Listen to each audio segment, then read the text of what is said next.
The Seattle Seahawks have officially put the NFL on notice and said, hey, we are legit. We are a very, very good football team. And sure, I understand. They just blew away the 0-2 Saints, now the 0-3 Saints. All right, but I'm going to tell you why this win was even bigger than we originally thought. We're going to talk about that. We're going to look at the upcoming schedule. I'm going to tell you what I'm sick of hearing about, all right, from this. But before we get into that, I want to tell you a little bit about this channel. My name's Craig. Me and my buddy Chris started this. We are Detroit Lions fans.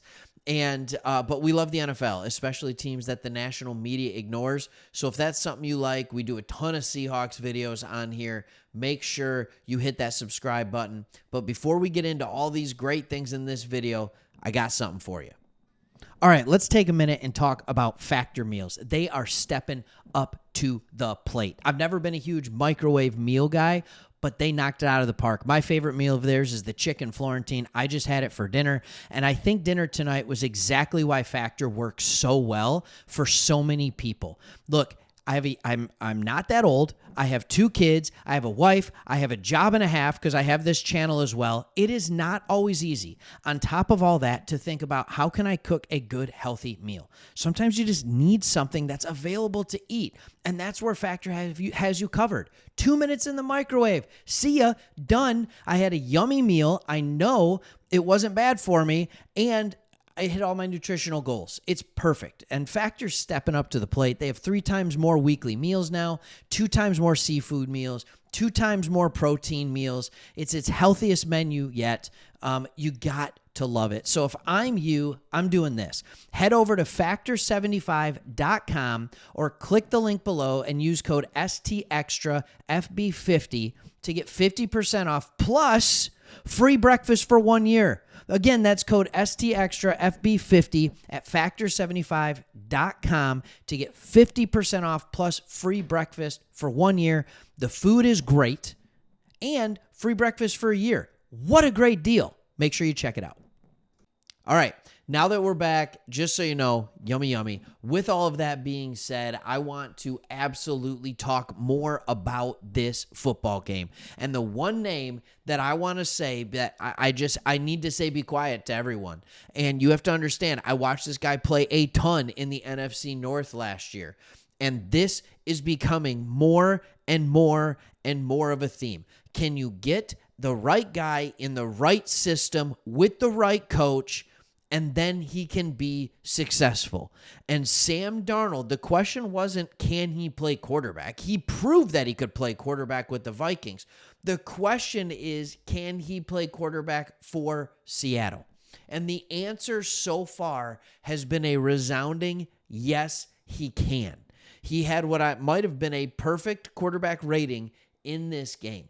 And you can say whatever you want. Let's talk about the Saints for a second. I know what you're going to say. You're going to sit here and you're going to tell me that the Saints are no good. Okay, fine. You can tell me that they're no good. Here's their schedule so far.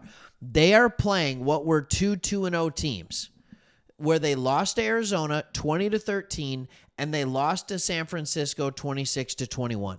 They kept those games close against 2 other teams that are in your division, that are going to be fighting for the division with you, the Seattle Seahawks. All right, the West, I'm telling you, you need to get wins wherever you can get them. And while they played tight with Arizona, and while they played tight with San Francisco, and while Arizona and San Francisco just had a nail-biter that just finished 16-15 San Francisco, by the way, they didn't keep it tight with the Seahawks. All right, this is a very interesting start to the season for the Saints. 3 games, all 3 against the NFC West. Like, you're just wondering, are they just like a complimentary team now in the West? No, and I understand that the West and the South are playing each other, and we're going to get into that in a minute on why I think the Seahawks could go on a serious run right now. But before we get into that and what the serious run is, I want to take a second and talk about this game. And when you look at the box score here, there's a couple of things that stand out to me. And everybody's going to say, oh, what stands out to you? And everybody's going to talk about Sam Darnold and things like that. What stands out to me is that until the backups were put in this game, please know the Seahawks won 44-6. 44-6 through 3 quarters. That was the score. And I just need to be extremely clear that while, yes, the offense was doing its thing, the defense, 218 yards for Rattler, but it took them 39 pass attempts to get there. They had pressure on them. They got a couple of sacks. The run defense, 2.9 yards per attempt for the Saints. Alvin Kamara, 18 carries for 42 yards. Chris Olave, yeah, sure, he grabbed 10 balls, but he only got 57 yards off of it. Everything was in front. This defense was doing exactly what you'd expect a McDonald defense to do. They look up. When you look up, it's like, okay, well, that was a decent completion percentage by the quarterback. Yes, it was. But they didn't run the ball effectively. In other words, the Seattle Seahawks defense effectively stopped the run. And while, yeah, they gave up a decent completion percentage, mid-60s, they gave up no yards. Right? They gave up no yards on those completions. And that is what you expect this defense to look like. Then you power that with this Kubiak ran offense. You look at Darnold. Yes, I am going to talk about him. All right, I am. 14 of 18 for 218 yards and a couple of tutties. All right, and it's just because they like running the ball down there. Kenneth Walker was not extremely efficient running the ball today, so we can work on that. People haven't been that super efficient against the Saints this year, but he got in the end zone a couple of times. But I'll tell you who was efficient? All of these wide receivers. And by the way, Torrey Horton just continues to make more and more plays, looking more and more like a steal. His straight line speed is remarkable. Whether it's from the punt return, whether it's the touchdown catch, and by the way, great catch by Torrey Horton, better throw by Darnold. Put it in the place that only he could catch it. The defense had no chance on it. And it's just all these pieces, both on offense and on defense, are working together, and they're working together really, really well. So why do I think the Seahawks can make a run? All right, let's go ahead and let's look at their schedule. Look, first game of the year, nobody knows what anybody is. It was kind of weird. Lost 17-13 to the 49ers. Then they go out to Pittsburgh, spank them.